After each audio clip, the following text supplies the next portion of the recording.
A tale of two sporting directors, Chelsea FC under Roman Abramovich and Todd Boehly.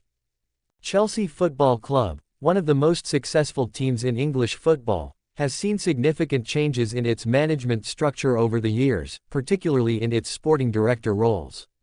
Under the ownership of Roman Abramovich and now Todd Boehly, the club has navigated different philosophies, strategies, and challenges that have shaped its identity and performance on the pitch. Roman Abramovich era, the influence of Marina Granovskaia. Marina Granovskaia served as Chelsea's sporting director during a transformative period for the club. Appointed in 2018, she was instrumental in shaping the squad and managing the club's transfer policy. Granovskaia, who had worked closely with Abramovich for many years, was known for her sharp negotiating skills and deep understanding of player markets. Under her leadership, Chelsea made significant signings that bolstered the squad's competitiveness. Notable acquisitions included players like Christian Pulisic, Kai Havertz, and Romelu Lukaku. Granovskaia's tenure was marked by a focus on not just immediate success but also long-term planning, fostering youth talent alongside high-profile signings. During Granovskaia's time, Chelsea enjoyed considerable success, winning the UEFA Champions League in 2021 and the FA Cup in 2018.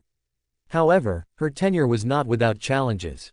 The club faced scrutiny over its hefty spending and the impact of managerial changes, which often disrupted the continuity of team-building efforts. Granovskaia's role extended beyond transfers. She was involved in contract negotiations and the overall strategic direction of the club. Her departure in 2021, following Abramovich's decision to sell the club, marked the end of an era characterized by ambition and aggressive investment. In May 2022, Todd Boehly, an American businessman, led a consortium to acquire Chelsea FC. His ownership model promised a new approach, blending traditional football management with innovative business practices. Under Boehly, the club appointed a new sporting director, which marked a significant shift in strategy and operational philosophy. Boehly's first major appointment was Paul Winstanley, who joined as the sporting director. Winstanley, previously with Brighton and Hove Albion, brought a fresh perspective focused on data-driven recruitment and player development. His approach emphasized scouting emerging talents and integrating them into the first team, aiming to create a sustainable model for success. Christopher Vival, another key figure, was brought in to enhance the club's recruitment strategy. With experience at RB Leipzig, Vival's expertise in identifying and nurturing young talent is expected to align with Boehly's vision of long-term growth. Under Boehly, Chelsea has shifted from a solely results-driven mindset to one that values youth development and strategic investment. The club has invested heavily in young players, such as Enzo Fernandez and Mudryk, while also focusing on developing existing talent from the academy. This new direction aims to create a more balanced squad capable of competing both domestically and in Europe. However, the transition has faced challenges, including inconsistent performances on the pitch and the need for immediate results amid fan expectations. The contrasting approaches of Chelsea's sporting directors under Roman Abramovich and Todd Boehly reflect the evolving landscape of football management. Granovskaia's tenure was marked by high-profile signings and immediate success, while Boehly's era embraces a more holistic, long-term strategy centered on youth and sustainability.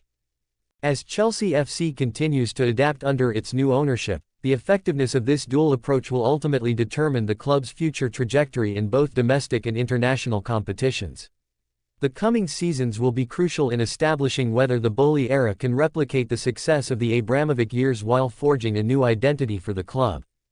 The shift in Chelsea's transfer strategy, from instant impact to long-term development. Chelsea Football Club has undergone significant changes in its transfer strategy in recent years. The club's former sporting director, Marina Granovskaia, was known for her approach of acquiring players who could make an immediate impact on the squad. In contrast, the current regime appears to prioritize young talents with potential, albeit with a longer development timeline. This shift raises questions about the club's direction and its implications for immediate success versus future growth. During her tenure, Granovskaia was instrumental in shaping the squad with players who could perform right away. Her signings often reflected a clear intent to enhance the team's competitiveness in domestic and European competitions. Players like N'Golo Kanté, Jorginho, and Edouard Mendy exemplified this strategy. These acquisitions not only filled immediate gaps in the squad but also brought experience and quality that translated into on-field success. Granovskaia's focus on established players helped Chelsea secure crucial victories, including the UEFA Champions League title in 2021. The ability to integrate new signings quickly into the squad's dynamics ensured that the team maintained its status as a top contender.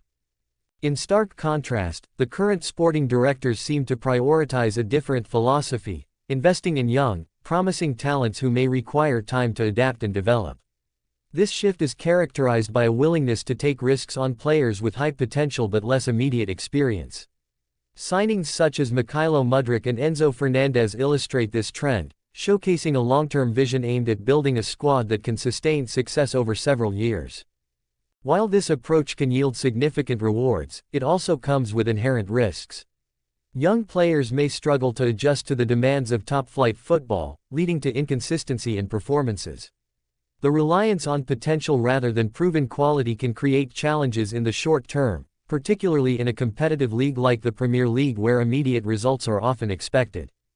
The contrasting strategies highlight a fundamental dilemma in football management: the balance between immediate success and long-term development. Chelsea's previous approach under Granovskaia allowed for quick integration of talent, ensuring the club remained competitive. However, the current strategy reflects a broader trend in football where clubs are increasingly investing in youth development and potential. This change could be seen as a response to the evolving football landscape, where financial sustainability and long-term planning are becoming paramount. Clubs are now more focused on building squads that can thrive over several seasons, rather than solely relying on short-term gains. The shift in Chelsea's transfer strategy from an emphasis on instant impact players to a focus on youth and potential underscores the evolving nature of football management. While the current approach may take time to bear fruit, it aligns with a growing recognition of the importance of sustainable development. As Chelsea navigates this transition, fans and stakeholders alike will be watching closely to see how this strategy unfolds in terms of both immediate results and future success. The balance between these two philosophies will ultimately define the club's trajectory in the coming years.